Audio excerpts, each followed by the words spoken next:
to a special tag team edition of the Title IX College Sports Conversations podcast. Bonnie Bernstein, thrilled to be in the house with two commissioners, NBA Commissioner Adam Silver, WNBA Commissioner Cathy Engelbert, who we all look like we're in separate boxes, but Adam just wanted to point out that he and Cathy are actually sitting next to each other in the NBA studio. So I've done my job, Adam. Everything else, I'm not responsible. I'm touching her right now, but no one can actually see that. But that's okay. We're high-fiving. We're high-fiving. The limits of technology, but you can hear each other's voices when we speak. So we are colleagues. We sit near each other, and we're right next to each other at this moment. Well, here's one thing that Cathy has on you, Adam. She grew up as one of 8 siblings. We got 2 Jersey girls in the house, so we gotta give a shout out there. But when I hear 8, and I know that you and all of your siblings were athletes, I just want to know why your parents didn't have 10, so you would have 2 full basketball teams. Well, that's because my mom and dad were out there too, and my dad was drafted into the NBA in 1957 by the Detroit Pistons. So we got DNA in us on the court. So we did have a little rickety court in our backyard. A lot of people must be wondering, Adam Silver, he's the commissioner of the NBA. Why is he on this Title IX podcast?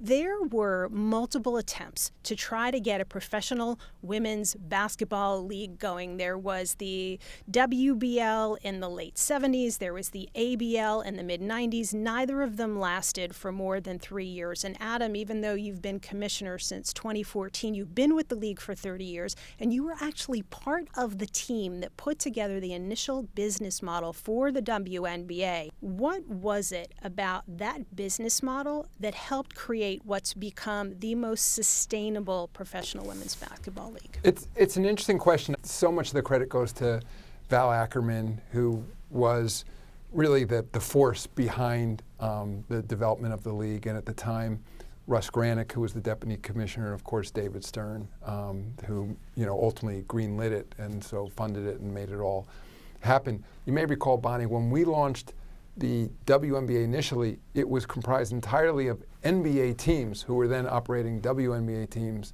in the summer. And why we launched in that time of year, it had to do with television availability at the time, TV windows, and also arena availability, because the buildings were largely full in the more classical basketball season. So it evolved over time. It's not the business model we originally designed, but whatever is. And I think, now Cathy, under her leadership has even yet, revamped the model, went out, raised independent capital, has done a bunch of things that weren't even on the drawing board back 30 years ago. That is definitely on the list of things I want to touch on, a $75 million capital raise that was closed in February of this year.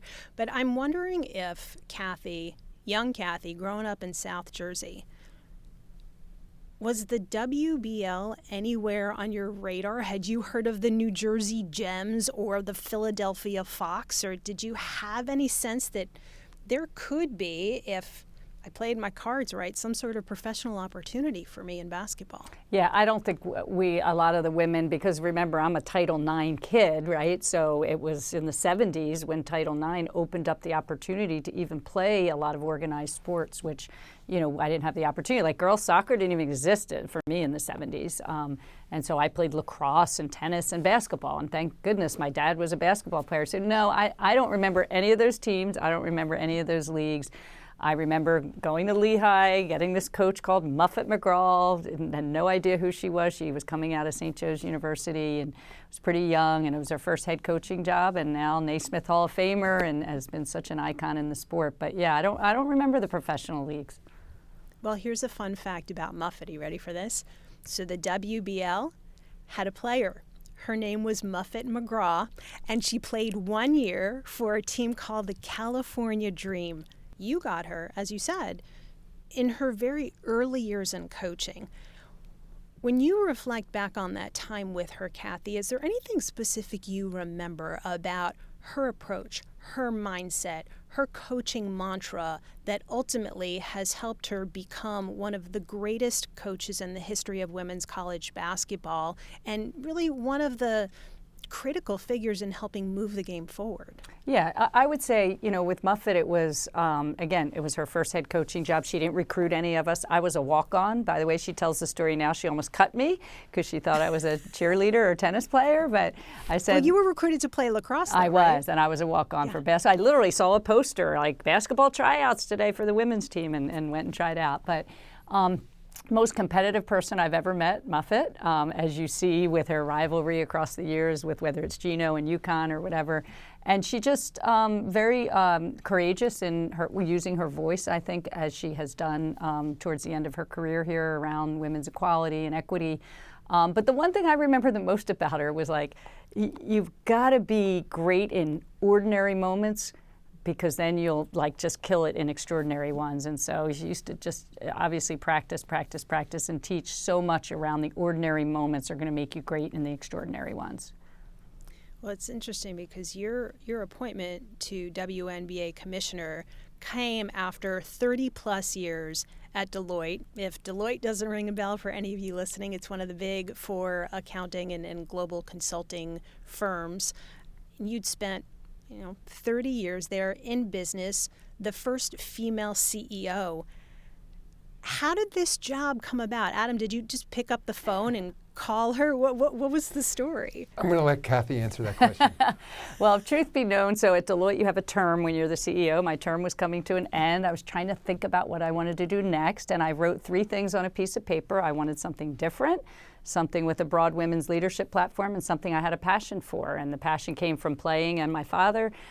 Something different, yes, sports definitely different. And then the broad women's leadership platform. Little did I know what we'd embark upon with a collective bargaining agreement and the bubble and George Floyd and a league of 80% women of color, and obviously at a time when the momentum around women's sports is high. But truth be known, I came over, someone really convinced me, just come over for 30 minutes and talk to Adam, because I said no about 5 times, by the way. And I came over and I walked into the NBA offices and I got out and there was a parquet basketball floor in the elevator bank and everywhere logos, and there was Kobe and Wilt, who my dad had played against, and Shaq, and all these pictures and logos of NBA, WNBA teams. And I walked out, and I really don't remember a lot of what Adam said that day, but I do remember one thing. I walked out saying, this is where I'm going to work. She remembers our. I'm not gonna let this pass here. You turned the opportunity down 5 times. Well, to come over and interview, I said, "What? No, this isn't me. I'm going to end up in some corporate job." It was the fact that our office looks like a giant Foot Locker that sold her. True stories. I found that piece of paper that was on her desk with those 3 goals. And I said, "We have the perfect job for you." Yes, that's what everyone kept saying. It's the perfect job for you. And I kept saying, well, I was thinking maybe a not-for-profit or a college or university president. But I'm so glad that Adam convinced me to come over and interview for the role. What was it about Cathy's credentials, Adam, that really appealed to you and inspired you to continue to put the ask at, even though she turned it down 5 times? In all seriousness, on paper, so this is before I met her, she was truly the perfect candidate. As you just talked about with her, she had played D1 basketball, for legendary coach. She had then gone on, frankly, to have a legendary career at Deloitte, which culminated in being CEO of, one of the largest global organizations. Friends of mine knew her, had talked to her about her love of sport. I didn't quite have that piece of paper, but I had a sense of what her goals were. And so it seemed like it was going to be the perfect fit. And then when we finally got a chance to meet, remember, the position wasn't even called commissioner before Cathy. Right, it was president. Took it. It was just maybe an anomaly that it was always called president. But I think one of the things that it wasn't even something that Cathy raised, but after I had met her and talked to her about it, I was like, well, this is a commissioner. It's a commissioner level job. And I just had a sense that she was going to bring an entirely new focus and an energy, passion to this league, which is what was needed. And I'll never forget, Bonnie, the day Adam called, and I had already accepted the job, so it's not like I had any leverage, and as Adam said, we're going to make you a commissioner. And I said, well, Adam, I really appreciate that. Don't do that for me, but I think it's quite progressive, given the social conversation at the time, back in early 2019. And And so I actually think, Adam was brilliant on that, because commissioners do get a seat at the table that presidents don't in sports. And, who knew we were going to hit a pandemic and we're on calls and, it's only commissioner calls, and I was sitting there, so it turned out to be, I think, really visionary. So when you started putting your vision board together, and I don't know if there was an actual board per se, did you think right out the gate, I want to do something completely different? I want to do a capital raise. Well, I guess, first of all, 4 days on the job, someone said, and I didn't know anyone. I didn't know an owner. I didn't know a player. I didn't know the lawyers. Someone said, you're flying to Vegas. You're going to be in your first collective bargaining meeting, because the players had opted out of the prior collective bargaining agreement, which was their option to do so. So I was like, what? So that was kind of step number one, was getting a progressive CBA done, which we did over the ensuing couple months, and did a couple things to build trust with the players, because we couldn't have raised capital at that point. We weren't in a position to raise capital. No investor was going to invest in us. I realized there was a big transformation. So really the first thing I did was put together a very simple strategy. We're going to be very player first. We're going to look at stakeholder success, that's owners and the whole ecosystem, and then we're going to do fan engagement, because I asked who are our fans, and at the time I got a lot of blank stares. So I think those three things were simple to communicate, did some human capital changes, and then we're in a position to raise the capital. Well, the round closed in February. Still early days, but how are you feeling that capital is best being put to work? We're putting it towards our digital products. The whole media landscape is changing. The whole way consumers are consuming content is changing. So we're putting it in the content space, digital. We're going to globalize our game, which I think is some low-hanging fruit for us. We're paying the players more. That's a big, big deal. We're finding ways. We do the Commissioner Cup, our kind of in-season tournament called the Commissioner's Cup Championship. So we're just chipping away. We're doing player marketing agreements so that more players stay here in the U.S. and we can pay them more. So it's really multidimensional, Bonnie. And usually when you raise capital, it's a 3 to 5 year deployment. You don't deploy it all in the first year, and we did not. But we're really looking forward to the next couple years, where we're seeing big returns on the exposure that we got this year. The most viewed WNBA season in 15 years, our most viewed draft since 2004, most viewed playoffs in 16 years. So we're seeing some early returns. And a lot of it, though, it's deploying capital, it's marketing, it's doubling our marketing budget, but it's also the players are putting the best product in the court that I've ever seen in the game, and it's really exciting right now. And we're building household names and rivalries, which is, I'm a big studier of history and what the NBA did, when they built these rivalries, whether it was Magic and Larry, or whether it was thereafter all the stars. And so you got to build stars, and people need compelling content to watch. So that's all part of the strategy of the deployment of the capital. Cathy, you touched on something that I think is a perpetual conversation when it comes to professional women's basketball. Who is the audience? And Adam, I want to ask you about a progress report on a comment that you made. This is, I think, back in April of 2018. And you said the WNBA is largely supported by older men who love seeing sound, fundamental basketball. With that in mind, fast forward to 2022, how have you worked with Cathy, the WNBA, from a marketing standpoint to shift what that demographic looks like, and what does it look like now? Yeah, sure. So we love those older male viewers in the WNBA and the NBA as well. And I think my point was in that interview that we did need to shift the marketing. It's partly why Cathy is sitting here today, because it's a conversation I've often had with the players in the WNBA, and that is, for the league to continue to grow and be successful, we need to attract your precise demographic. The women in the WNBA, let's say, are roughly 21 to 35. That's a key audience for this league. It's a key audience that the advertisers are interested in. It's a key audience for the progress on social issues that we're focused on, and I know that's something Cathy's been spending a lot of time on, so I'll let Cathy answer more precisely who our audience is now. As we look at our demographic, We do have we skew more women than men versus men's league. I think we're 55 men, 45 women, which is good and growing in the growing sector of women. We're trying to get a more younger fan, a more digital native. I look at like how my kids are consuming their sports content, and it's a good reminder of how you need to be in short form content as well as just live games. And then we skew more socially conscious, more community-minded. We skew more urban. And so we look at all those demographics and psychographics as well as we look at the diversity of our players and the impact they're having as role models in their communities. And, we formed a social justice council, player-led league facilitated out of the George Floyd 2020 bubble season that we had in Florida. And the players are doing such great work there, and it's really pulling in that, again, socially conscious fans so that when we talk with potential corporate partners, we talk about who our fan is, and they love to engage that socially conscious fan. Well, I was reading a fascinating piece of research on marketing and specifically influencer marketing not that long ago. And they were talking about how brands are really gravitating toward women because they resonate more. Their authenticity rings true more on social. And probably because they're a little bit more apt to dive in head first when it comes to engagement. How have you been able to leverage that with the influencer marketing piece between your players and the brands you're aligning with? Yeah, that's exactly what we're trying to deploy some capital against, is to find those influencers that are going to appeal to a younger digital native fan base that we can bring into the W. Because once you come to a game, fans are like so excited. Our game presentation is great. The level of play on the court, the quality of the game is great.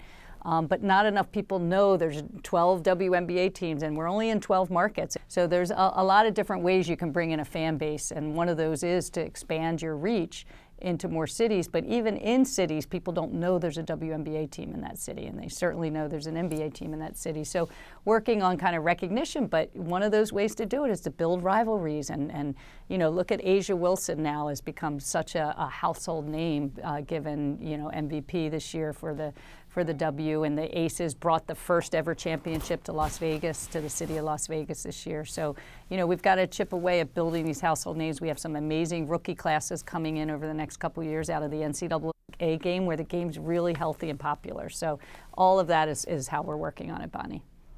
When I think about you, Cathy, you so completely embody such critical research that 94% of the women in C-suites across America are ex-athletes, and how 50% of them, more than 50% of them, played college sports. What about your college sports experience empowered you to become Deloitte's very first female CEO? Yeah, this one's easy. One word: confidence. No doubt about it. I went to college. Were you not confident growing up? Really shy. I was super wow. super shy coming out of high school into college. I was quietly confident in sports, but not in life and not socially. And then, at Lehigh I went, and it was 4 male to 1 female. And so my mom used to say, "You're going to do fine growing up in a man's world because you just grew up with 5 brothers." And she was right, 4 to 1 male to female in college. And then I joined a profession where 93% of the leaders were men when I joined in 1986. And so, it's been, maybe that confidence that I built through playing sports helped, anchor me in a very male-dominated world to just, really work hard. And I never aspired to a title called CEO ever. But I always aspired to lead, because that's what I learned on the basketball court as the point guard. And I was actually the center in lacrosse, again, running the offense and the defense in that case back in the way we played. So yeah, it was confidence. It's the number one word. It's the number one gap I've seen between men and women throughout my professional career. Adam, for as long as I've known you, you've been a proponent of putting women in important positions. You've got several senior executives who are women. Many of them were athletes growing up. I'm going to give Amy Brooks, your Chief Innovation Officer, a shout out. She was a basketball player at Stanford. From your perch, what do you see about the benefits of that experience when these women are in the workforce? Well, as Cathy said, confidence. I mean, I think being a walk-on defines confidence. I think almost by definition it means you've made the wrong decision. I don't have a scholarship, but I should be playing for you. So in addition to having the best possible people in the room, I've learned through having to be, working for David Stern for a long time, and now as commissioner, having had to make a lot of difficult decisions.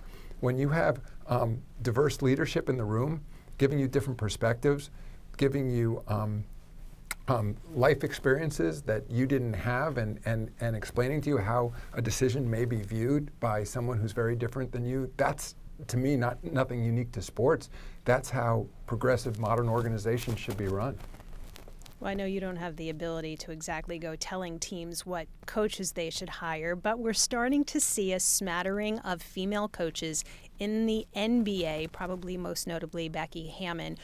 What do you project that landscape looks like 5, 10, 15 years from now, and what does that say when it comes to kids knowing, if I see it, I can do it? Well, so we have, I believe, 7 women assistant coaches right now in the NBA. You mentioned Becky Hammon. I was thrilled to see her, leave the NBA to go take a head coaching job, obviously at the Aces, and then to, in fact, win the championship. And she may be back one day, who knows, in the NBA with a head coaching job herself.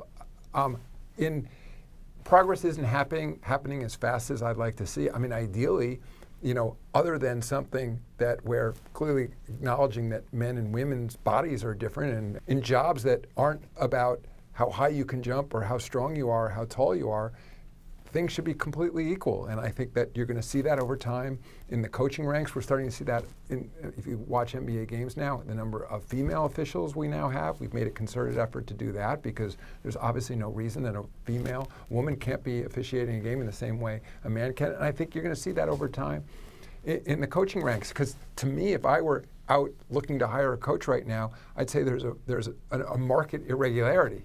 There's clearly a bias in the system against women. Now, part of it is there are no shortcuts to developing a new pool of candidates, and that's what we're going through now. That's, I think, why you're seeing, 7 female assistants, because still you want people to be developed, to come up the ranks, to sort of to learn the profession, learn it in the assistant ranks, and then work their way up. But so I don't want to put a precise number on it. I'd say I would be hugely disappointed if certainly in 5 years we haven't seen our first female head coach in the NBA. Well, part of it is the players embracing it too. What sort of sense are you getting? And I think an interesting comparison would be the older players versus some of the young guys coming into the league, because it's a different conversation for them now, I'd imagine. Well, what we're seeing now, and you can pull the data, it's amazing how many of our young players now came from families where their mothers played either D1 or in many cases now we're actually in the WNBA. So I think there's a whole different kind of respect for women's professional basketball or women's D1 basketball from the younger crop of players who are in the league now. And I think in the same way, and once they respect the women's game, I think they then also respect women as coaches as well. So no knock on the older generation, but I think the same thing we're seeing in industries throughout America, that this generation coming in grew up differently and has a different sensibility about what the roles that men and women can play, in the workforce. So it's like I've said this before, as much as professional sports has led and the WNBA and NBA have led in certain areas, we're a bit behind in this area. We should have more women head coaches. We should have a female head coach right now. We should have more women referees, and it's something we're working very hard on. Well, there are certain conversations that have organically grown louder and louder. There's been progress. I don't even want to call it pay equity when you're comparing NBA and WNBA, because they're completely different animals with different schedules and revenue generation and all that sort of stuff. But there's certainly been progress. Where I found really loud brand conversation of late is around media coverage, and how, while there are an inordinate number of girls and young women playing sports, it pales in comparison to the fractional media coverage that we're getting. How are you helping drive that ship, Cathy, to get us to a better place faster when it comes to equitable media coverage? Yeah, it's a great point and a great question, something I didn't know when I came into sports, how how inequitable it was as far as coverage. So less than 5% of all media coverage of sports is women's sports. So my first question was, what's the denominator? So I can see if we need to move the numerator 100, 200 basis points, my kind of finance accounting lens on it. And the denominator's huge. So we're actually moving it. And what's helping us move it, Google is our ally, by the way. Google has been really stepped up. And they have been they became a WNBA changemaker during the 2021 season. That's our elite category of partners. They've partnered with ESPN to get us more coverage, get us more games, our expanded playoff format last year. So those two partners have worked together, and that's been great. And then we have AT&T, and we have Deloitte, and we have U.S. Bank just stepped up. And they all have their own niche in trying to get us more exposure and trying to help in our transformation. And again, NBA just had their 75th year. We just had our 25th. So, we're going to catch up quick. Rome wasn't built in a day. But, I do see some positive signs around media rights valuation, because the coverage is great. And we had great coverage this year. We did great when we were on ABC and ESPN. But we need more. We need more coverage on those big networks because our fan base, that's where they're watching their sports. As you evaluate the company, Cathy, what is it now? And when I say company, I mean the league, but I'm going back to your Deloitte days. What's the current valuation of the WNBA, and what do you feel, based on what you know several years into the job, it should be? Yeah, so obviously league valuations are based on revenue. Revenue is based on corporate partnerships and primarily, obviously, corporate partnership and media rights. And so we've been in a media rights deal. ESPN has been great for us. We really appreciate them. Well, that'll be renegotiated in the next couple years. And so, when we did the capital raise, I think it got out there that we were valued at just league only, not the 12 teams, at over $500 million. That would put, including the teams, and we had some teams who had fabulous years this year from a revenue perspective, well over $1 billion, if not close to $2 billion. But, certainly we're chipping away at that at the league by bringing in these big corporate partners that I talked about. And again, the conversation, as you said, at these companies and these brands is that they want to support women. They all have DE&I initiatives within their companies. And now this is the moment for them to step up and kind of put their money where their mouth is and support women's sports along with their whole sports portfolio. And when we get to pitch that and we get to pitch the vision of who these players are and who our fans are, brands really like it.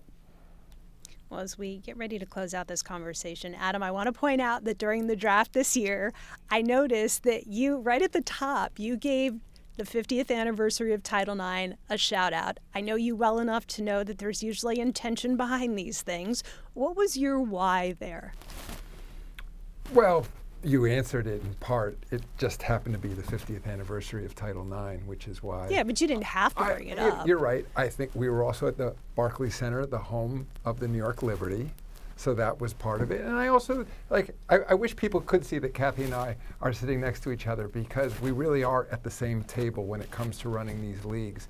And to me, when I stand up there, I represent all our leagues. And we're making this big push into women's basketball. And part of it is the WNBA, part of it is more women, frankly, watching the NBA. But it's a holistic approach from all of us. So when we feel we're out there at our draft, that we want to make sure we're acknowledging our sister league. We want to make sure we're acknowledging that this is the highest priority for the NBA family, and that is developing the WNBA. Cathy, you got expansion coming. The goal is to have 2 more teams online by 2025.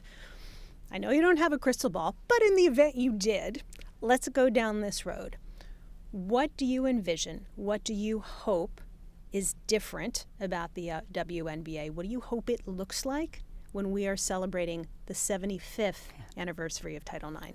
And everything we're doing today is to set this league up for the next 50 years, exactly, to get to that 75 strong, viable, vibrant, billions and billions of dollars of media rights, valuations, team valuations, attendance. So one of the things our teams struggle with is getting fans in seats.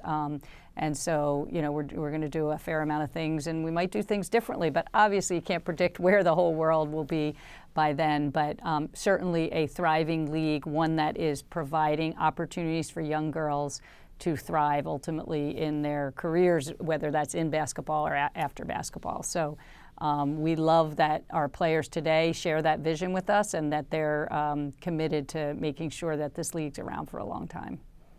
Fantastic to get Title IX perspective from NBA and WNBA commissioners Adam Silver and Cathy Engelbert. Thank you so much for taking a little bit of time out of your nutty schedules to hang with us. And thanks to all of you for watching the latest edition of the Title IX College Sports Conversations podcast. You can find all of our episodes on the NCAA's YouTube channel and their social channels as well. See you next time.